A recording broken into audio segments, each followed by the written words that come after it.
बिस्मिल्लाहिर्रहमानिर्रहीम। अस्सलाम वालेकुम व्यूवर्स, मेरा नाम है लियाकत अली और आप देख रहे हैं प्रोग्रामिंग अरीना 205। ये हमारा HTML ट्यूटोरियल चल रहा है और इसमें ये हमारा 15 वीडियो होने वाला है, जिसमें हम आज देखेंगे आई फ्रेम एलिमेंट के बारे में कि आई फ्रेम एलिमेंट क्या है और ये हम किस चीज़ के लिए यूज़ कर रहे हैं। अगर आपको इस वीडियो में या इससे पहले जो वीडियो मैंने अपलोड किया है कोई भी डिफ़िकल्टीज आप फेस कर रहे हो तो आप मुझसे इन कंटेक्ट सोर्स पे रब्ता कर सकते हैं। ठीक है, तो चलिए स्टार्ट करते हैं।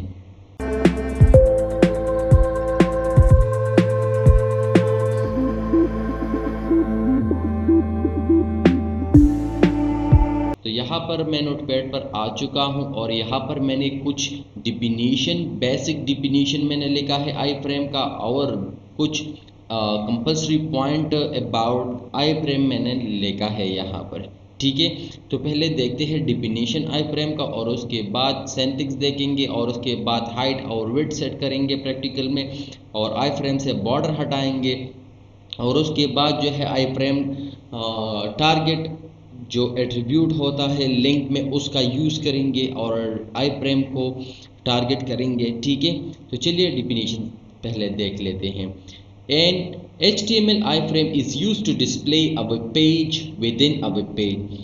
HTML iframe जो है वो यूज़ होता है किसी दूसरा वेब पेज, एक वेब पेज में दूसरा वेब पेज को दिखाने के लिए। ठीक है, अगर आपने एक वेब पेज में दूसरा वेब पेज दिखानी है तो इसके लिए आपको यूज़ करना होगा आई फ्रेम। ठीक है, शॉर्टली मैं कह रहा हूँ कि अगर आपने एक वेब पेज के अंदर दूसरा वेब पेज दिखानी है तो इसके लिए आपको यूज़ करना होगा आई फ्रेम। बस इतना सा डिफिनीशन है इसका। ठीक है, और उसका बाद हम देखेंगे HTML iframe syntax. The HTML iframe tag से, ये iframe टैग से, इससे डिफाइन होता है iframe। ठीक है, स्पेसिफाई एन इनलाइन iframe। ये एक इनलाइन iframe जो है वो डिफाइन करता है, स्पेसिफाई कर देता है। ठीक है, an inline iframe is used to embed another document within the current document. और इनलाइन iframe जो है वो यूज़ होता है कि एम्बेड करे another document within the current HTML document. वो तो मैंने पहले आपको बता दिया। ठीक है, लेकिन इनलाइन का क्या बात है यहाँ पर। इनलाइन अगर आप ये प्लेलिस्ट देख रहे हो तो आपको कोई मुश्किल नहीं होगा, लेकिन आप नहीं देख रहे हो तो आपको मुश्किल होगा क्योंकि आपने इनलाइन एलिमेंट नहीं जानते होंगे। तो इनलाइन एलिमेंट मैंने इससे जो पहली जो वीडियो थी उसमें मैंने अपलोड किया है, आप वहीं से देख सकते हैं मेरे प्लेलिस्ट में जाके। और इनलाइन वो एलिमेंट होता है जो कि सेम लाइन में स्टार्ट होती, उसके टॉप और बॉटम मार्जिन नहीं होता और वो न्यू लाइन से स्टार्ट नहीं होता वो एलिमेंट। ठीक है, और जिस कंपैरिजन में हमने बात करी थी ब्लॉक लेवल एलिमेंट के, तो वो न्यू लाइन से स्टार्ट होता था और टॉप और बॉटम मार्जिन लेता था। ठीक है, और फुल विड्थ लेता था। और इनलाइन जो है जितना विड्थ उसको कंपलसरी है और रिक्वायर्ड है तो वो इतना ही लेता है। ठीक है, और उसके बाद हम प्रैक्टिकल में आई फ्रेम का सेट हाइट और विड्थ सेट करेंगे, बॉर्डर रिमूव करेंगे और टारगेट फॉर अ लिंक करेंगे। ठीक है, iframe can be use as a target frame for a link. Iframe जो है वो यूज होता है as a target frame for a link के लिए। आप लिंक से टारगेट कर सकते हैं आई फ्रेम कि जो मेरा लिंक है इसमें जो मैंने URL दिया है, पाथ दिया है, ये पाथ ओपन होने चाहिए इस आई फ्रेम में। ठीक है, तो वो आप कर सकते हैं। The target attribute of the link must refer to the name attribute of the iframe. Iframe में जो नेम एट्रीब्यूट है वो उसको रेफर कर रहा होगा। ठीक है, तो चलिए देखते हैं प्रैक्टिकल से। तो इसको मैं रिमूव कर लेता हूँ। ठीक है, आपने यहाँ पर लिखनी है, पहले हमें आई फ्रेम जानेंगे कि आई फ्रेम कैसा डिफाइन होता है। आई फ्रेम लिखना है यहाँ पर आपने। ठीक है, और आई फ्रेम को क्लोज करना है। ये बेसिक सिंटैक्स है। ठीक है, और उसके अंदर इस RC आपने देनी है और जो भी फाइल, इसको मैं ज़रा Ctrl+S कर लेता हूँ और यहाँ पर ब्राउज़र में चेक करा देता हूँ। Ctrl+S कर लेते हैं तो ये आप देख सकते हैं कि ये आई फ्रेम आ चुका है। ठीक है, मैं थोड़ा सा जूम कर लेता हूँ। तो ये आप देख सकते कि ये आई फ्रेम आ चुका है, ठीक है। ये एक वेब पेज है, ठीक है, और इसके अंदर ये दूसरा वेब पेज है। ये आप सोच सकते हैं इस तरह की, ठीक है। तो यहाँ पर मैं इसके अंदर एक वेब पेज शो कराना चाहता हूँ। यहाँ पर मैं लिख लेता हूँ heading 1 first web, control S कर लेते हैं और ब्राउज़र पे आते हैं और रिफ्रेश कर लेते हैं। तो ये आप देख सकते हैं कि एक वेब पेज के अंदर मैंने लिखा, जो फर्स्ट वेब पेज है हमारा, उसमें हमने लिखा फर्स्ट वेब पेज, और उसके अंदर हमने आई फ्रेम इंसर्ट किया है, और उस आई फ्रेम के अंदर हम दूसरे वेब पेज को शो कराना चाहते हैं। तो यहाँ पर उसके लिए क्या करना होगा, इसके लिए यहाँ पर यूज़ करना होगा इस RC एट्रीब्यूट है, ठीक है। और उस RC एट्रीब्यूट जो है उसके अंदर आपने सोर्स देनी है, फाइल का सोर्स देनी है। जो भी फाइल आप ओपन करना चाहते हो, जो भी वेब पेज आप ओपन करना चाहते हो इस आई फ्रेम में, तो उसका नेम देना है आपको। तो मैंने शो लिखा और HTML मैंने लिखा है, ठीक है। वो मैं आपको दिखा देता हूँ कि कहाँ पर है। ये आप देख सकते हैं कि ये मैंने एक HTML का फाइल लिया हुआ है, ठीक है। और ये वेब पेज मैं दिखाना चाहता हूँ किसी आई फ्रेम में, ठीक है। तो कंट्रोल एस कर लेते हैं और यहाँ पर आते हैं और कंट्रोल एफ कर लेते हैं। तो ये आप देख सकते हैं कि वो दूसरा आई फ्रेम आ चुका है, ठीक है। और वो ज़रा मैं आपको दिखाना चाहता हूँ कि यहाँ पर मैंने क्या लिखा है। तो ये आप देख सकते हैं इसके अंदर मैंने हाई लिखा था, I am another web page, और ये आप देख सकते हैं कि ये यहाँ पर आ चुका है। तो आई फ्रेम हम इस तरह यूज़ कर सकते हैं, ठीक है। ये था बेसिक एग्जांपल आई फ्रेम का।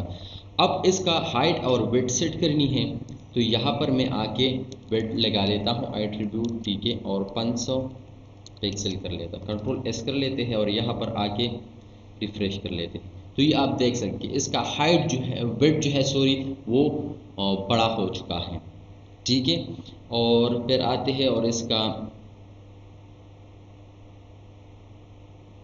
हाइट सेट कर लेते हैं, कंट्रोल एस कर लेते हैं और यहाँ ब्राउज़र पे आते हैं और उसको रिफ्रेश कर लेते हैं। तो ये आप देख सकते हैं इसका हाइट जो है अब बढ़ चुका है। तो इस तरीके से आप इसका हाइट और विड्थ सेट करा सकते हैं, ठीक है। और अगर आपने ये एट्रीब्यूट नहीं यूज़ करनी है तो आप CSS का स्टाइल भी कर सकते हैं, इनलाइन CSS भी इंसर्ट कर सकते हैं, उसके ज़रिए आप भी कर सकते हैं, ठीक है। तो यहाँ पर विड्थ लगा लेता हूँ मैं 500 पिक्सल, ठीक है, और हाइट लगा लेता हूँ 200 पिक्सल। कंट्रोल एस कर लेते हैं और ब्राउज़र पे आते हैं और यहाँ पर रिफ्रेश कर लेते हैं। तो आप देख सकते हैं कि ये विड्थ जो है वो 500 पिक्सल है, और हाइट जो है यहाँ पर इस प्राइम का, तो ये है आई प्राइम का, तो ये है 200 पिक्सल, ठीक है। अब इसका बॉर्डर देखेंगे कि बॉर्डर इसे कैसे हटाने हैं। तो बॉर्डर लिखेंगे, बॉर्डर और नन लिखेंगे, कंट्रोल एस कर लेते हैं और यहाँ पर आते हैं रिफ्रेश कर लेते हैं। तो ये आप देख सकते हैं कि ये जो प्रेम का बॉर्डर था वो हट चुका है। आप बॉर्डर अपनी मर्जी से भी डिफाइन कर सकते हैं। यहाँ पर मैं लिख लेता हूँ 2 पिक्सल, ठीक है। यहाँ पर आते हैं रिफ्रेश कर लेते हैं। यहाँ पर मैं थोड़ा सा ज़्यादा कर लेता हूँ, 2 पिक्सल सॉलिड ग्रीन, ठीक है। कंट्रोल एस कर लेते हैं और यहाँ पर रिफ्रेश कर लेते हैं। तो ये आप देख सकते हैं कि ये बॉर्डर सॉलिड आ चुका है, ग्रीन आ चुका है, ठीक है। और कितना पिक्सल है ये 3 पिक्सल है। यहाँ पर आप डॉटेड भी लगा सकते हैं, कंट्रोल एस कर लेते हैं और यहाँ पर रिफ्रेश कर लेते हैं। तो ये आप देख सकते हैं आई फ्रेम का बॉर्डर यहाँ पर आ चुका है, ठीक है। अब हम देखेंगे इसके बाद ए टैग, कि ए टैग एक लिंक हम इसमें कैसा ओपन करेंगे, ठीक है। तो यहाँ पर मैं लिख लेता हूँ, इसका एक नाम दे देता हूँ, नाम ओपन है, ठीक है। इसका नाम मैंने दे दिया।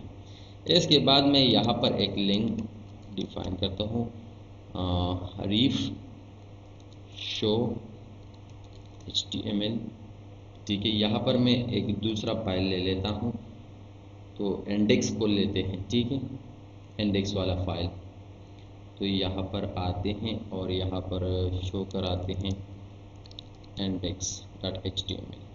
ठीक है, और उसके बाद टारगेट एट्रीब्यूट आपने यूज़ करनी है। टारगेट एट्रीब्यूट के अंदर आपने ये नाम देनी है, जो नाम यहाँ पर ये नेम एट्रीब्यूट का वैल्यू जो भी है वो आपने इस टारगेट एट्रीब्यूट में देनी है। ठीक है, कंट्रोल एस कर लेते हैं और यहाँ पर लिखे क्लिक।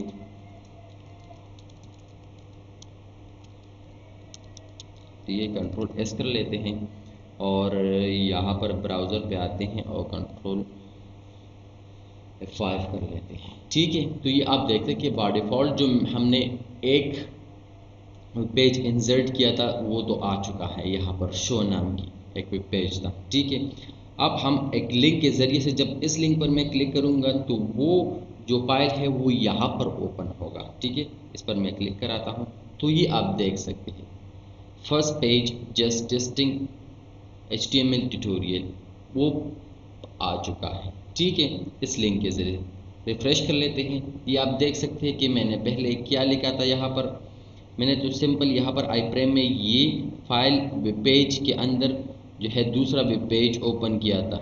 ठीक है, लेकिन अब मैं चाहता हूँ कि जब यूज़र क्लिक करे इस टेक्स्ट पर, ठीक है, तो दूसरा वेब पेज उसके सामने ओपन हो। तो इसके लिए मैंने यहाँ पर नेम एट्रीब्यूट यूज़ किया है और यहाँ पर टारगेट के लिए मैंने टारगेट एट्रीब्यूट यूज़ किया है, और जो नेम का एट्रीब्यूट का वैल्यू है वो यहाँ पर मैंने दिया। ठीक है, तो ये तो था आज का हमारा वीडियो जिसमें हमने देखा आई फ्रेम के बारे में कि आई फ्रेम किस चीज़ के लिए यूज़ होता है, एक वेब पेज दूसरे वेब पेज में इंसर्ट करने के लिए या शो करने के लिए। ठीक है, दूसरी बात हमने इसका हाइट और विड्थ देख लिया। तीसरी बात ये कि हमने इसका बॉर्डर चेंज कर दिया, हटा दिया और वापस चेंज कर दिया, सॉलिड और डॉटेड रख दिया। ठीक है, और इसके बाद हमने एक लिंक से टारगेट किया आई फ्रेम। ठीक है, तो ये आप देख सकते हैं। So thank you for watching.